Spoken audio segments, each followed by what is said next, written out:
সুবহানাল্লাহ, আলহামদুলিল্লাহ, লা ইলাহা ইল্লাল্লাহ, আল্লাহু আকবার। পড়েন সুবহানাল্লাহ, আলহামদুলিল্লাহ, লা ইলাহা ইল্লাল্লাহ, আল্লাহু আকবার। এই চারটা জিকির হচ্ছে শ্রেষ্ঠ জিকির। শ্রেষ্ঠ তো শ্রেষ্ঠই তো পাইছেন, আর এদিক ওদিক তাকান কেন? পড়েন ইচ্ছা মতো। এই চারটা জিকির একসাথে মিলিয়েও পড়া যায়, আলাদা করেও পড়া যায়। আবার বিষ্ণুই বললেন, মিজানের পাল্লা ভারী করতে চাও, ফাআম্মা মান সাকুলাত মাওয়াজিনুহু ফাহুয়া ফি আইশাতির রাদিয়া। মিজানের পাল্লা যারা ভারী করতে চাও তারা দুইটা জিকির করবা, সুবহানাল্লাহি ওয়া বিহামদিহি, সুবহানাল্লাহিল আযীম। এই দুইটা শব্দ কালিমাতান হাবিবাতান ইলার রহমান, আল্লাহর কাছে খুব প্রিয়।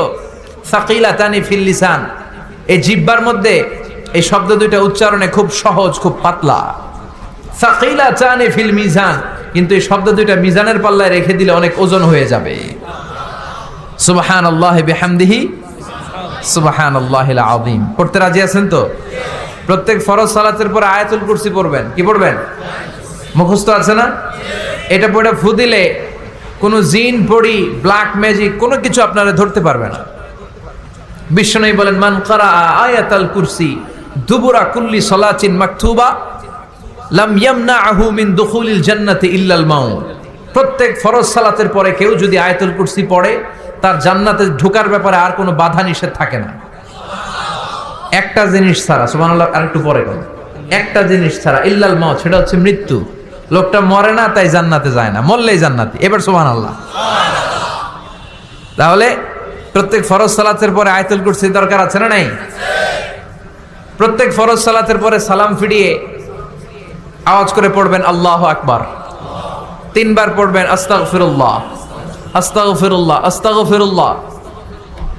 সুবহানাল্লাহ 33 বার, আলহামদুলিল্লাহ 33 বার, আল্লাহু আকবার 34 বার। অথবা শেষে 3টা 33 বার পড়ে মিলাবেন লা ইলাহা ইল্লাল্লাহু ওয়াহদাহু লা শারীকা লাহুল মুলকু ওয়া লাহুল হামদু ওয়া হুয়া আলা কুল্লি শাইইন কাদির। আরেক বর্ণনা একটু বাড়ানো হয়েছে, ইউহয়ি ওয়া ইউমীত ওয়া হুয়া আলা কুল্লি শাইইন। এগুলো পড়ে না, কোত্থেকে কি হাবিজাবি পড়ে ঈমান নষ্ট করে। এজন্য মুমিন হবে, মুমিন they work smart, they don't work hard. মুমিন স্মার্টলি কাজ করে, মুমিন কষ্ট করে কাজ করে না। সুবহানাল্লাহ কবেন না? মুমিন সুযোগ খোঁজে, মুমিন কাজ করে স্মার্টলি।